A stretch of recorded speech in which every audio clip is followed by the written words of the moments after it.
Sir ಇದು ಗಿನಿ ದೇಶದ ಹಂದಿ ಸರ್, ಗಿನಿ ಪಿಗ್ ಅಂತ ಕರಿತೀವಿ. ಇದು ನನ್ನ ಫ್ರೆಂಡು ನೋಡ್ಕೊಳಕ್ಕಾಗದೆ ತಂದು ಬಿಟ್ಬಿಟ್ಟು ಹೋದರು.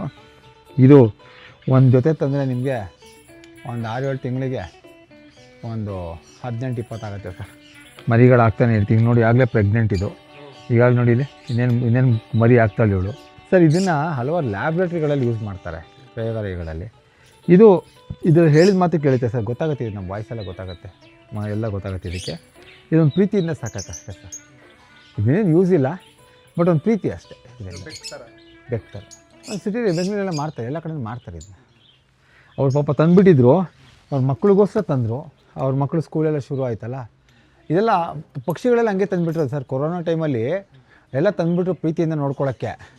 ಆಮೇಲೆ ಸ್ಕೂಲು ಅವ್ರಿಗೆ ಆಫೀಸೆಲ್ಲ ಶುರು ಆಯ್ತಲ್ಲ, ಅದು ನೋಡ್ಕೊಳ್ಳೋಕ್ಕಾಗದೆ ಇಲ್ಲಿ ತಂದುಬಿಟ್ರು. ಅದು ಗಿನಿ ದೇಶದ ಹಂದಿ. ಇದು ಗಿನಿ ದೇಶ ಇದೆಯಲ್ಲ, ಗಿನಿ ಅಂತ ಒಂದು ದೇಶ ಇದೆಯಲ್ಲ ಸರ್, ಆ ದೇಶದ ಹಂದಿ ಇದು. ಗಿನಿ ಪಿಗ್, ಹಾಂ, ಹಂದಿ ಜಾತಿಗೆ ಸೇರಿದ್ದು ಗಿನಿ ಪಿಗ್ ಅಂತ. ಇಷ್ಟೇ ಇದು.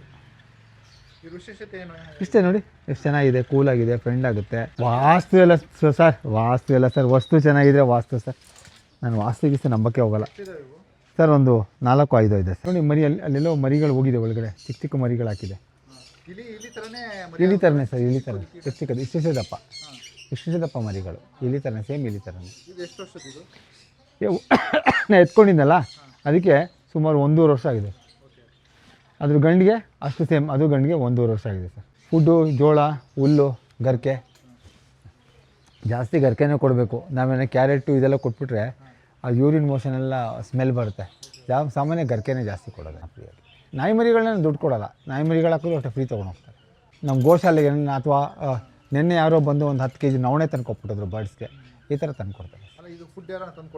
ಕೆಲವರು ಹುಲ್ಲು, ಕೆಲವರು ತಂದು ಕೊಡ್ತಾರೆ, ಕ್ಯಾರೆಟ್ ತಂದು ಕೊಡ್ತಾರೆ, ಕೆಲವರು ಪಕ್ಷಿಗಳಿಗೆ ನವಣೆ ತಂದು ಕೊಡ್ತಾರೆ, ಸೂರ್ಯಕಾಂತಿ ಬೀಜ ತಂದು ಕೊಡ್ತಾರೆ. ಅವ್ರವ್ರ ಖುಷಿ ಏನೇನಾಯ್ತು, ಅವ್ರು ಬರ್ತಡೇ ಆದಾಗ ಅದು ನಾಯಿಗಳಿಗೆ ಬಿಸ್ಕೆಟ್ ತಂದು ಕೊಡ್ತಾರೆ, ಹಸುಗಳಿಗೆ ಬಾಳೆಹಣ್ಣು, ಬೆಲ್ಲ ಈ ಥರ ಎಲ್ಲ ತರ್ತಾರೆ.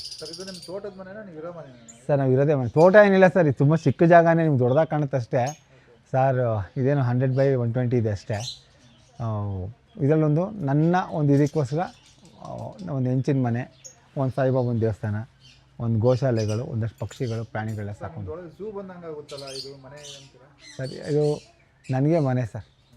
ನೋಡಿದವ್ರಿಗೆ ಹೆಂಗಾಗುತ್ತೆ, ಎಷ್ಟೊಂದು ಪ್ರಾಣಿಗೆ ನಾಯಿಗಳೇ ನೋಡಿದ್ದೀರಾ, ಸುಮಾರು ಅಂತ ಒಂದು 15-20 ನಾಯಿಗಳಿದೆ. ಇರೋದು ಇಷ್ಟೇ, ಎಲ್ಲ ಹೊರಗಡೆ ಹೋಗಿದೆ. ಫುಡ್ ಎಲ್ಲ ರೌಂಡ್ ಹೊಡ್ಕೊಂಬರುತ್ತೆ. ಬೆಳಿಗ್ಗೆ ಬರ್ತಾ ಒಂದಷ್ಟು ಫುಡ್ ಹಾಕ್ಬಿಡ್ತೀನಿ, ರೌಂಡ್ ಹೊಡ್ಕೊಂಬರುತ್ತೆ. ರಾತ್ರಿ ಬಂದಾಗ ಒಂದಷ್ಟು ಫುಡ್ ಹಾಕ್ತೀನಿ. ಆಲ್ಮೋಸ್ಟ್ ಆಲ್ ನಾನು ತಿರೋದು ಎಲ್ಲ ಬ್ರೀಡ್ ನಾಯಿಗಳಿದೆ. ಕಂಟ್ರಿ ನಾಯಿಗಳಿಂದ ನಮ್ಮ ಕಂಟ್ರಿ ಡಾಗಿಂದ ಹಿಡಿದು ಜರ್ಮನ್ ಶೆಪರ್ಡ್ ಅದು ತಂದುಬಿಟ್ಟಿರೋದು, ಲ್ಯಾಬ್ರೆಡಾರ್ ತಂದುಬಿಟ್ಟಿದ್ದಾರೆ. ಅದು ಲ್ಯಾಬ್ರೆಡಾರ್ ಯಾರಿಗೂ ಮಗು ಕಚ್ಬಿಡ್ತು ಅಂತ ತಂದುಬಿಟ್ರು. ಗೋಲ್ಡನ್ ರಿಟ್ರೀವರ್ ನೋಡ್ಕೊಳಕ್ಕಾಗಲಿಲ್ಲ, ಆ ಮನೆ ಹೆಂಗಸ್ಗೆ ಕಿಡ್ನಿ ಪ್ರಾಬ್ಲಮ್ ಆಯಿತು, ಅಲರ್ಜಿ ಆಗುತ್ತೆ ಅಂತ ತಂದುಬಿಟ್ರು. ಈ ಥರ ತಂದುಬಿಡ್ತಾರೆ. ನಾನು ಕೇಳ್ಕೊಳ್ಳೋದು ಇಷ್ಟೇ, ದಯವಿಟ್ಟು ತಂದುಬಿಡ್ತೀವಿ ಅಂದ ತಕ್ಷಣ ನಾವು ಇಲ್ಲದಾಗ ಗೇಟ್ ಒಳಗಡೆ ಎಲ್ಲ ಹಾಕ್ಬಿಟ್ಟು ಹೋಗಬೇಡಿ. ಯಾಕೆ ನೋಡ್ಕೊಳ್ಳೋಕೆ ತುಂಬ ಕಷ್ಟ ಆಗುತ್ತೆ. ಯಾಕೆಂದರೆ ಸರ್ ಹೆಂಗೋ ಊಟ ಹಾಕ್ಬಿಡ್ಬೋದು, ಅದ್ರ ಜೊತೆ ಇರಬೇಕು ಸರ್. ನಮ್ಗೆ ಟೈಮ್ ಇಲ್ಲ, ಟೈಮ್ ಕೊಡಬೇಕು ಇದಕ್ಕೆಲ್ಲ. ನಾನು ಇರೋ ಟೈಮಲ್ಲೇ ಮೇಂಟೈನ್ ಮಾಡ್ಕೊಂಡು ಹೋಗ್ತಾಯಿದ್ದೀನಿ. ನನಗೆ ನಾನೇ ಗುರುತಿಸ್ಕೊಳ್ಳೋಕ್ಕೋಸ್ಕರ ಒಂದು ಬಳೆಗಳು, ಕ್ಯಾಪು, ಒಂದು ಕೂಲಿಂಗ್ ಗ್ಲಾಸು, ಈ ಕಿವಿಗೆಲ್ಲ ಓಲೆ, ಕತ್ತಿಗೆಲ್ಲ ಸರ್. ಒಂದು ಕ್ರೇಜ್ ಅಷ್ಟೇ, ಇನ್ನೇನು ಕ್ರೇಜ್ ಅಷ್ಟೇ. ಜೀವನದಲ್ಲಿ ಡಿಫ್ರೆಂಟ್ ಆಗಿದ್ರೆ ಸರ್ ಜನ ಗುರ್ಸೋದಿಲ್ಲ, ಯಾರು ಗುರ್ಸೋದು ಏನಾಗಲ್ಲ ಸರ್. ಅಭ್ಯಾಸ ನಾನು ಹೇಳಿದ್ನಲ್ಲ, ನೀವು ಯಾವುದನ್ನು ಇಷ್ಟಪಡ್ತಿರೋದು ನಿಮ್ಗೆ ಕಷ್ಟ ಆಗೋದೇ ಇಲ್ಲ. ಅರ್ಥ ಆಯ್ತಲ್ವಾ? ಅದಕ್ಕೆ ನಾನು ಕಷ್ಟನೇ ಇಷ್ಟಪಟ್ಬಿಟ್ಟಿದ್ದೀನಲ್ಲ, ಅವು ಕಷ್ಟನೇ ಆಗಲ್ಲ.